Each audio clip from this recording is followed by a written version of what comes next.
Sir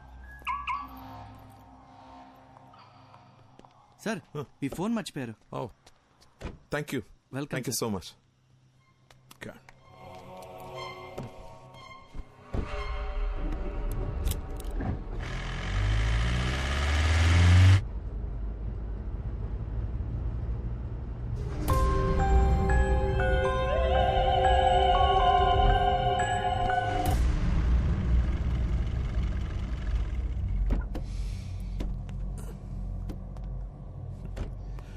Rishi రా.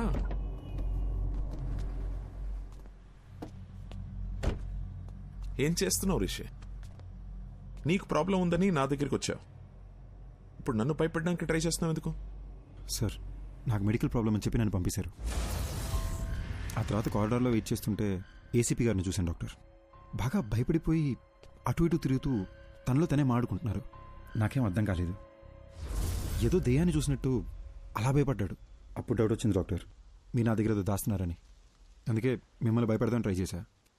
మీరు ఏ reaction ఇవ్వలేదు. నా బుర్రకి ఇంతకన్నా తెలివిగా ఆలోచించడం రాదు డాక్టర్. నాకు నిజం తెలియాలంతే. ఇప్పుడు కూడా రిషి నీకు మెడికల్ ప్రాబ్లమే, దెయ్యం లాంటిది ఏమీ లేవని చెప్పండి, నేను సైలెంట్కి వెళ్ళిపోతాను. కానీ నిజం చెప్పండి డాక్టర్ ప్లీజ్. రిషి, ఒక మంచి డాక్టర్ రెస్పాన్సిబిలిటీ ఏంటో తెలుసా? పేషెంట్ని భయపెట్టకుండా వాళ్ళని ట్రీట్ చేయడం. ఏ డాక్టర్ అయినా అదే చేస్తాడు. నేను అదే చేశాను.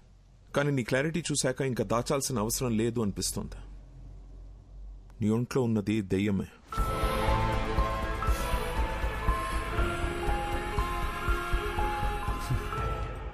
దెయ్యం అనే మాట వినడానికి భయంగా ఉన్నా ఇదే బెటర్ డాక్టర్.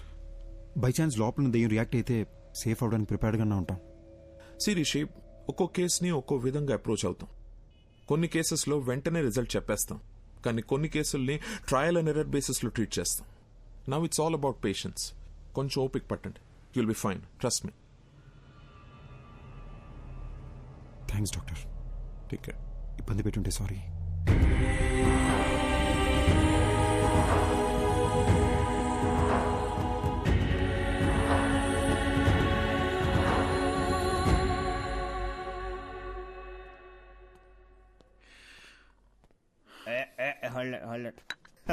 అరే ఇంకో 2 షిల్డ్ బీర్లు తెచ్చిపెట్టు నా కోసం. ఏంది మందు ముందర పెట్టుకుని మెడిటేషన్ చేస్తాడా బ్రా? అయ్యా మహేష్ ఇట్టా ఫ్రమ్ బిట్రగుంట. ఏంది బీరు ముందర పెట్టుకుని ఓ ఆలోచించండవా? మందుకు ఒక వాల్యూ ఇవ్వాలి బ్రో. తాగు తాగు, కమాన్ సీర్స్. వద్దు బ్రదర్. ఏం బ్రో, ఏమైంది? నాకు ప్రాబ్లం ఉంది బ్రో. జస్ట్ నన్ను వదిలే. ఎవరికి లేవయ్యా ప్రాబ్లమ్స్? నాకు లేవా? పొద్దున్నే లేటుకు లేచా అని చెప్పి మా నాయన కొడతాడు. స్నానం చేయకుండా ఆఫీసుకు పోతా అని చెప్పి మా కొలీగ్స్ తిడతారు. నేనెంత పని చేసినా పని చేయట్లేదని చెప్పి మా ప్రాజెక్ట్ మేనేజర్ తిడతాడు. తాగయా స్వామి, తాగు తాగు. అర్థం చేసుకోండి బ్రదర్. మళ్ళా ఏమైంది? నాకు నాలో ఇంకొకడు ఉన్నారు బ్రదర్. ఇప్పుడు కూడా నేను మీతో మాడుతున్నానా లేదా వాడు మీతో మాడుతున్నాడా అని అర్థం కాకుండా బుర్ర పేలిపోతుంది. ఈ టైంలో ఆల్కహాల్ రిస్క్ బ్రో. నీలో ఒకడే ఉన్నాడు, నాలో ఎంతమంది ఉన్నాడు తెలుసా? 3వ పెగ్గుకి సోటాబీన్ బయటకు వచ్చాడు, 6వ పెగ్గుకి ఐరన్ మ్యాన్ బయటకు వచ్చాడు, 10వ పెగ్ వేసాడు అనుకో హల్క్ బయటకు వచ్చాడు. టోటల్ అవెంజర్స్ ఫ్యామిలీనే నా బాడీలో ఉంచుకున్నా. నాతో పోల్చుకుంటే నీదేముంది బ్రో? తాగు తాగు చెప్తా. ఇప్పుడు నేను తాగాను అనుకో నాకెక్కుద్దా లేదా నాలో ఉన్నవాడికి ఎక్కుద్దా అని కూడా అర్థం కాకుండా ఉన్నాను. నువ్వు పోయి ఎంజాయ్ చేయి. ఇదంతా ఎందుకులే గాని స్వామి, ఒక ఫోటో తీసుకుంటా. బ్రో బ్రో బ్రో బ్రో ఫోటోలే వద్దు బ్రో. యో స్వామి, ఈసారి నువ్వు ఏడన్నా కనపడినావు అనుకో, నీ కనపడకుండా తిరుగుదామని గుర్తుకు తీసుకుంటాండా. దా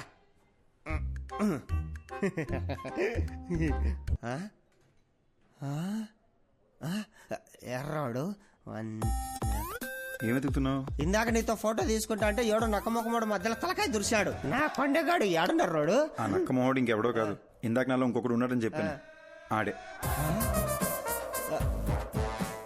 ఇప్పుడే మా డాక్టర్ని కలిసి వస్తున్నా. నాలో ఉన్నాడే ఆడి దెయ్యం అంట. దెయ్యాలతో నీకే ఇబ్బంది లేదంటే లెట్స్ బి ఫ్రెండ్స్ బ్రో.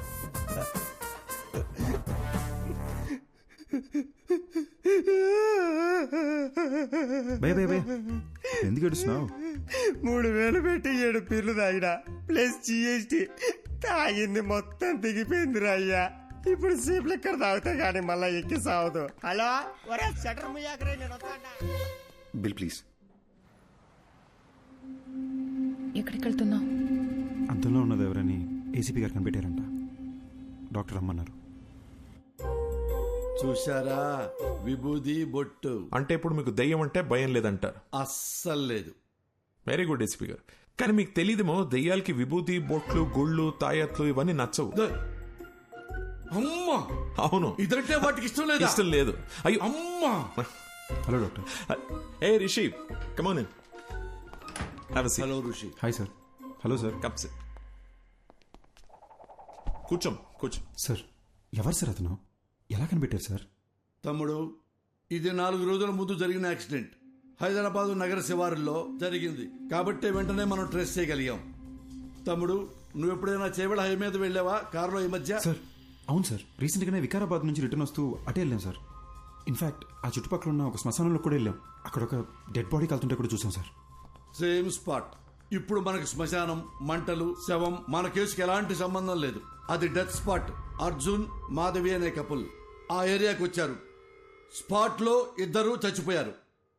ఎవరైతే స్పాట్ లో చచ్చిపోయారో అర్జున్, మాధవి, వాళ్ళనే మీరు మిర్రర్ లో చూస్తున్నారు. సుబ్బారెడ్డి చూడండి.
రోజుల క్రితం మేమే యాక్సిడెంట్లో చనిపోయామా?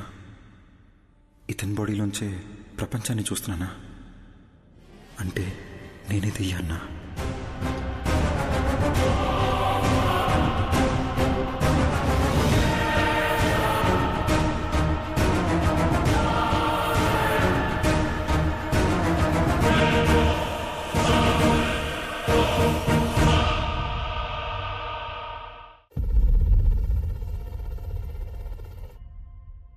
డాక్టర్, మీరు ఇంతసేపు చనిపోయిన అర్జున్ కథ చెప్పారా?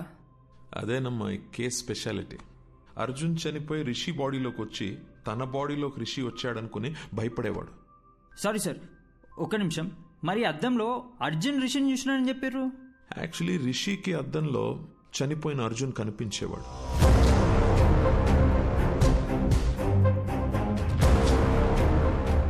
మేమందరం కూడా అర్జున్ని అద్దంలోనే చూసాం.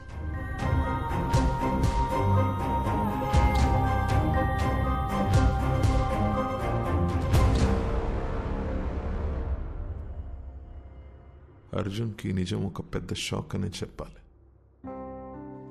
నా పేరు అర్జున్ అంట, నీ పేరు మాధవి అంటున్నారు. మన పేర్లు కూడా మనకెందుకు గుర్తులేవు? అసలు ఈ దియా, రిషి ఎవరు? వాళ్ళ బాడీలోకి మనం ఎలా వచ్చాం? అంటే మనం అందరినీ రిషి, దియాల బాడీలోంచి చూస్తున్నామా? అంటే అందరూ మనల్ని అద్దంలోనే చూసుంటారు కదా. అద్దంలో సెల్ఫీ వీడియోలో వాళ్ళకి మనం కనిపిస్తున్నాం. వాళ్ళ వాట్సాప్ డీపీలో, ఫేస్బుక్ ప్రొఫైల్లో మనం ఎక్కడ కనిపిస్తామో అని వాళ్ళు చెక్ చేస్తుంటే అది చూసి మనం భయపడ్డాం. ఇది మన ఇల్లు కాదు మాధవి, మనం కలిసింది రిషి వాళ్ళ మదర్ని. ఈ లైఫ్ మంది కాదు, మన ఇల్లు ఎక్కడ? అసలు మన పేరెంట్స్ ఎవరు? మనం ఇక్కడ ఏం చేస్తున్నాం? Doctor once again sorry. మీరు చెప్తున్న కథని మేము విజువల్గా ఇమాజిన్ చేసుకొని చూస్తున్నాము. కానీ నాకు అర్జున్ ఎందుకు బయట కనిపిస్తున్నాడు? లాజిక్ ప్రకారం చూస్తే అర్జున్ అద్దంలో ఉండి రిషి కదా బయట కనిపించాలి. నేను అర్జున్ కథని అర్జున్ పాయింట్ ఆఫ్ వ్యూ నుంచి చెప్తున్నాను, అందుకే ఇట్స్ బట్ ఆబ్వియస్ నీకు అర్జున్ బయటనే కనిపిస్తాడు. ఓ అందులో తప్పే ఉందాం, అలాగే విజువలైజ్ చేసుకో, నీకే ఈజీగా అర్థమవుతుంది. అర్జున్, మనం ఇంకా వీళ్ళ బాడీ నుండి ఎందుకు బయటకు వెళ్ళలేదు? అవును కదా, నేను రోజుకో బాడీలోకి ఎంట్రీ ఇచ్చి ఎగ్జిట్ ఇస్తున్నా కదా, నన్ను అడుగు. సూపర్ ఎక్స్పర్ట్ అసలు. నాకేం చేయాలి అర్థం కాక బ్రెయిన్ దుబ్బేస్తుంటే నువ్వు నన్ను అడుగుతున్నావు.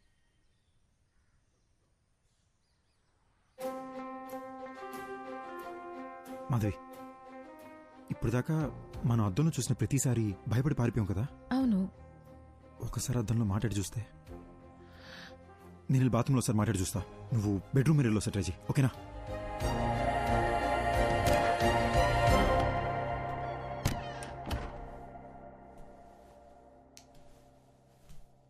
హాయ్ రిషి. అమ్మా, ఇలా పడ్డాడేంటి? బాసు, ఎందుకు బాసు ఇలా భయపడుతున్నారు? బుద్ధిందా నీకు? నేను దెయ్యాన్ని. సినిమా చూడవా నువ్వు? నిన్ను మించి నీ బాడీ మీద కంట్రోల్ దెయ్యాలకే ఎక్కువ ఉంటాయి. కంట్రోల్? భయపడకు, నేను మాట్లాడేది వినిపిస్తుందా? ఉట్టుకలా భయపడకు భయ్యా, వినిపిస్తుందా? వినపడ్డమేంటి బ్రో, బాడీ మొత్తం వైబ్రేట్ అవుతుంది తెలుసా. నాకు బాత్రూమ్ రాకుండానే బాత్రూమ్కి వస్తున్నా, ఈ అద్దం ముందు నిలబడుతున్నా. ఇదంతా మీరే చేస్తున్నారని అర్థమవుతుంది బ్రో.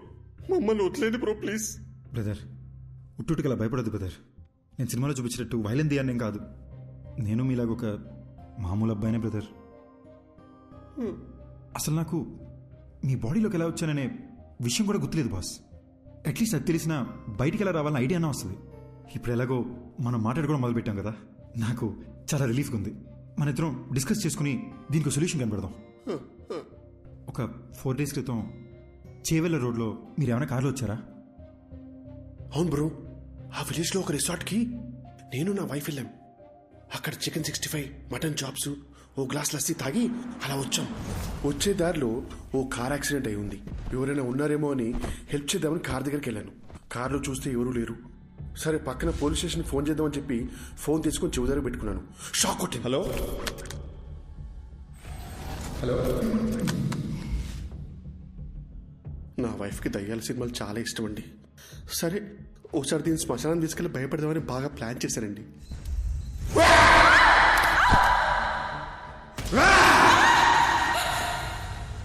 అక్కడి నుంచి ఇంటికి వచ్చాక అద్దంలో మీరు కనిపించారండి. సపోజ్ శ్మశానంలో తప్పిపోయి మీకు తెలియకుండా మా లోపలికి వచ్చారేమోనని శ్మశానంకి చెక్ చేసామండి. నిన్ను వచ్చిందే 2 శవాలు, అవి ముసలాలు. కాటి కాపర్నేమో పోలీసులు తీసుకెళ్లారు.